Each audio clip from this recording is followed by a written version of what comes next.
नमस्कार दोस्तों, जय श्री राम, जय बागेश्वर धाम, जय जय हनुमान। एक बार फिर से आप सभी का स्वागत है। दोस्तों, अपने घर के मंदिर में पूजा तो सभी लोग करते होंगे, लेकिन बहुत से लोग दीपक के इन नियमों के बारे में नहीं जानते हैं। दीपक को आप भगवान का नाम लेकर जलाते हैं, कहीं वह दीपक कुछ गलत संकेत तो नहीं दे रहा है। आपके दीपक की बाती पूरी जल जाती है या फिर उसमें घी और आधी जली हुई बाती बच जाती है, और कहीं आपके दीपक की बाती पर फूल तो नहीं बनता है। और दीपक की बाती पर फूल बन जाने का क्या मतलब है? तो क्या आप जानते हैं कि दीपक की बाती का पूरा जल जाना और बच जाना क्या संकेत देता है? कहीं आपके जीवन की परेशानियों की वजह आपके द्वारा जलाए गए दीपक से तो नहीं है। आप पहले से जले हुए दीपक की बाती तो नहीं जलाते हैं।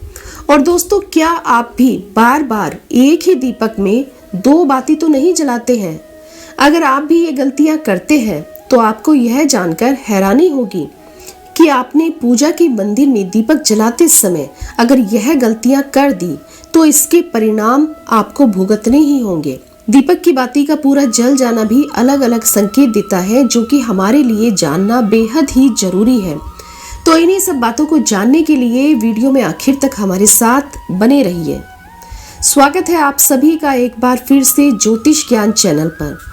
आगे बढ़ने से पहले आप सभी से हाथ जोड़कर एक विनती है कि आप वीडियो को लाइक करके चैनल को सब्सक्राइब कर लीजिए और साथ ही साथ कमेंट बॉक्स में जय श्री राम, जय बागेश्वर धाम जरूर लिखें, जिससे कि प्रभु श्री राम की कृपा सदा आप पर बनी रहे। दोस्तों, अगर आप दीपक जलाते हैं तो दीपक एकदम से ज्यादा जलने लगता है या दीपक बुझ जाता है या पूरा जल जाता है और उसमें फूल बन जाता है, तो इनके अलग अलग नकारात्मक और सकारात्मक परिणाम होते हैं। तो सबसे पहले यह जान लेते हैं कि अगर हमारे दीपक में फूल बन रहा है तो इसका सीधा मतलब क्या होता है। दोस्तों, दीपक में फूल बनना मतलब भगवान ने हमारी प्रार्थना को स्वीकार कर लिया है और हमारी पूजा से भगवान प्रसन्न है। इसका संकेत भगवान दिया बाती में बने हुए फूल के माध्यम से देते हैं। अगर आपके घर में दिव्य शक्तियां मौजूद है और आपके साथ ही साथ वह भी ईश्वर की पूजा में अपना ध्यान लगाती हैं, तो आपके दीपक की बाती में एक से ज्यादा फूल बनते हैं और कभी कभी तो साक्षात देवी देवता का रूप भी आपके दीपक के फूल में, आपके दीपक की बाती में दिखाई देता है। और अगर आपके दीपक में फूल बन रहा है तो सच में आप भाग्यशाली हैं। और इसी के साथ ही दीपक जलाते समय आपको कुछ खास नियमों के बारे में जरूर पता होना चाहिए। तो चलिए बात करते हैं कुछ नियमों की। दोस्तों, अगर आप भी पहले से जले हुए दीपक में ज्योति जलाते हैं या पहले से जले हुए दीपक में बाती रखकर उसी में जला देते हैं, तो ऐसा करने से भगवान आपसे प्रसन्न होने के बजाय आपसे नाराज हो जाते हैं और आपको बहुत ही भयानक परिणाम देखने को मिल सकते हैं। इससे आपके बनते बनते काम बिगड़ने लगते हैं और आपकी तिजोरी का धन भी खर्च होने लगता है और आपके धन आने के सारे रास्ते भी बंद हो जाते हैं। तो आप हमेशा यह ध्यान रखें कि आप जब भी दीपक जलाएं, आप हमेशा साफ सुथरे दीपक का ही इस्तेमाल करें। इसी के साथ कुछ लोगों की आदत होती है कि हर थोड़े दिन बाद अपने दीपक को बदलते रहते हैं। तो इस पर गुरुजी का कहना है कि आप जिस दीपक से पूजा करते हैं तो आपको उस दीपक को बदलना नहीं चाहिए, क्योंकि बार बार भगवान के सामने उस दीपक में ज्योति लगती है तो वह दीपक सिद्ध हो जाता है और उसमें सभी देवी देवताओं की शक्ति आ जाती है। और साथ ही साथ आप जब भी दीपक जलाते हैं तो आपका तन और मन दोनों पवित्र हो जाते हैं। तो आप हर रोज उस दीपक को साफ कीजिए, फिर उसमें बाती रखकर जलाएं। आप जितनी बार भी दीपक जलाएं उतनी बार उस दीपक को साफ करके बाती जलाएं। लेकिन अगर आप गलती से भी उस दीपक को बदलते हैं तो आपकी तरक्की में रुकावट आ जाती है। तो दोस्तों, इस पर गुरुजी का कहना है कि आप दीपक को कभी मत बदलिए। लगातार आप उस दीपक को 10 साल 20 साल तक उसे इस्तेमाल करिए, उसी दीपक को जलाएं। आप अपने दीपक को सिद्ध हो जाने दीजिए। और दोस्तों, अगर आपको इस दीपक का चमत्कार भी देखना है, यदि आपको इस दीपक का चमत्कार देखना है तो यदि आपके घर में कोई रोगी है या कोई बीमारी लंबे समय से आपके घर में बनी हुई है, कोई व्यक्ति लंबे समय से आपके घर में बीमार है, तो आपको क्या करना है, आप शुद्ध जल लीजिए और उसमें थोड़ा सा गंगा जल मिला दीजिए। फिर इस दीपक को आप उसमें डाल दीजिए और उसके बाद दीपक को बाहर निकालकर उस रोगी व्यक्ति को ये पानी पिला दीजिए। इससे क्या होगा कि वह रोगी व्यक्ति ठीक हो जाएगा और साथ ही साथ वह चलने फिरने लगेगा और इससे उसका मानसिक संतुलन जो कि बिगड़ा हुआ था वह भी ठीक हो जाएगा, क्योंकि उस दीपक में सभी देवी देवताओं की शक्तियां हैं और वह शक्तियां अब उस पानी में आ गई हैं।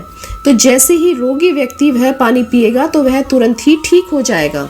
तो चलिए अब बात करते हैं दूसरे उपाय की, कि अगर आपके घर में कोई नजर दोष है या किसी को बार बार कोई नजर लगती है या किसी भी प्रकार का नजर दोष बना हुआ है, इसी के साथ ही साथ यदि आपके व्यापार को भी किसी की नजर लगी हुई है, आपका बिजनेस अच्छी तरह से नहीं चल रहा है, तो इसके लिए आप इस दीपक को तांबे के बर्तन में भिगोकर डाल दीजिए। रात भर के लिए आप इस दीपक को तांबे के उसी बर्तन में छोड़ दीजिए। अगले दिन सुबह उस पानी का छिड़काव अपने पूरे घर में और साथ ही साथ अपनी दुकान में, जहां पर भी आपका बिजनेस है, आप वहां पर करिए।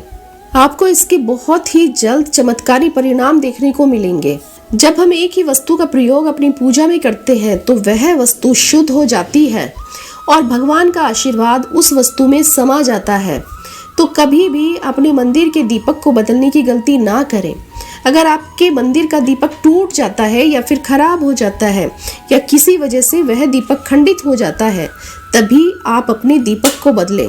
लेकिन फिर भी आप उस दीपक को ना फेंकें, बल्कि उस दीपक को अपने घर में संभाल कर रखें, क्योंकि वह दीपक बहुत पुराना है और उसमें सिद्ध की हुई दिव्य शक्तियां हैं, यानी कि उसमें भरपूर सकारात्मक ऊर्जा है। तो इसलिए आप उस टूटे हुए दीपक को भी अपने घर में संभाल कर रखिए। तो दोस्तों चलिए अब बात करते हैं, अगर आपके दीपक में घी बच जाता है तो इसका क्या परिणाम होता है। तो सबसे पहले तो आप यह देखें कि अगर आप किसी भी पेड़ पौधे की पूजा कर रहे हैं, उस पूजा में जलाया हुआ दीपक पूरा नहीं जलता है या फिर उसमें घी बच जाता है, तो इससे आपके घर में बीमारियां घर बना लेती हैं। यह बीमारी के संकेत होते हैं और यह बीमारी कभी भी आपका पीछा नहीं छोड़ेगी।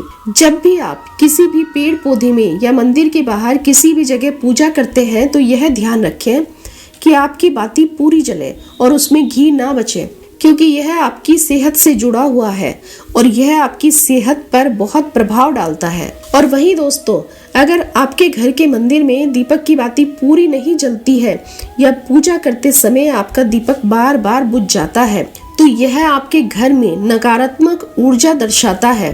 आपके घर में कुछ इस प्रकार की नकारात्मक ऊर्जा है जो कि आपकी पूजा में विघ्न डालने का काम करती है। तो दोस्तों, यदि आपके घर में नकारात्मक शक्तियों का वास हो चुका है, उन नकारात्मक शक्तियों को सकारात्मक शक्तियों में बदलने के लिए आपको क्या करना होगा? आपको करना होगा कि आप स्वच्छ तन व मन से दीपक जलाएं, भगवान श्री राम और बालाजी महाराज का नाम लें।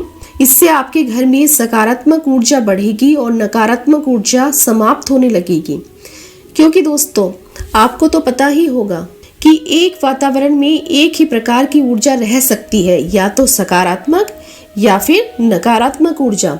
और जो बुरी शक्तियां होती है वह कभी यह नहीं चाहेंगी कि आपके घर में दिव्य शक्तियों का वास हो, क्योंकि अगर आपके घर में भगवान अपनी कृपा करते हैं तो उन बुरी शक्तियों को वहां से जाना पड़ेगा। तो वह बुरी शक्तियां हमेशा यही कोशिश करती हैं कि आपकी पूजा में रुकावट आए, और इसी के प्रभाव से हमारा दीपक बार बार बुझ जाता है या फिर हमारे दीपक की बाती पूरी ही नहीं जल पाती है। तो इन सब से बचने के लिए आपको क्या करना होगा? आपको सच्चे मन से भगवान का स्मरण करना चाहिए, और आप जब भी दीपक जलाएं तो भगवान से सर्वप्रथम ये प्रार्थना करें कि आपके आसपास जितनी भी नकारात्मक ऊर्जा है वह ऊर्जा आपसे दूर हो जाए और आपके घर में सकारात्मक ऊर्जा का वास हो जाए। दोस्तों, अगर पूजा पाठ करने के बाद भी बार बार आपका दीपक जलता बुझता रहता है और यह लक्षण बार बार दिखाई देते हैं, तो आप एक उपाय भी कर सकते हैं। आप गंगा जल लें, क्योंकि गंगा जल को सबसे ज्यादा पवित्र माना जाता है। तो आपको क्या करना है कि आप गंगा जल से घेरा बना लें और उस घेरे में दीपक को रखें, क्योंकि दोस्तों गंगा जल बहुत ही पवित्र है महादेव का वरदान भी गंगा जल को मिला हुआ है, तो गंगा जल में कभी भी कोई बुरी शक्ति प्रवेश नहीं कर सकती है। इसलिए कभी भी गंगा जल खराब नहीं होता है। गंगा जल हर तरह की ऊर्जा को सकारात्मक ऊर्जा में बदल देता है। अगर आप गंगा जल से बने हुए घेरे में अपने दीपक को रखेंगे तो यह आपकी पूजा में कभी भी किसी प्रकार की कोई नकारात्मक शक्ति नहीं आने देगा और साथ ही साथ कोई भी नकारात्मक ऊर्जा दीपक को परेशान नहीं करेगी। तो दोस्तों, आज की इस वीडियो में बस इतना ही। वीडियो आपको कैसी लगी है कमेंट करके जरूर बताइएगा और साथ ही साथ कमेंट बॉक्स में जय श्री राम जय बागेश्वर धाम जरूर लिखें। वीडियो अगर पसंद आई है तो इसको अपने दोस्तों और रिश्तेदारों के साथ शेयर करना ना भूलें, ताकि वे भी जान सकें, पहचान सकें और वे भी अपने दीपक के लक्षणों के और संकेतों के बारे में जान सकें। वीडियो में हमारे साथ अंत तक बने रहने के लिए आप सभी का बहुत बहुत धन्यवाद। अब आप सभी हमारे साथ एक बार भगवान श्री राम के नाम का जयकारा लगा दीजिए। जय श्री राम।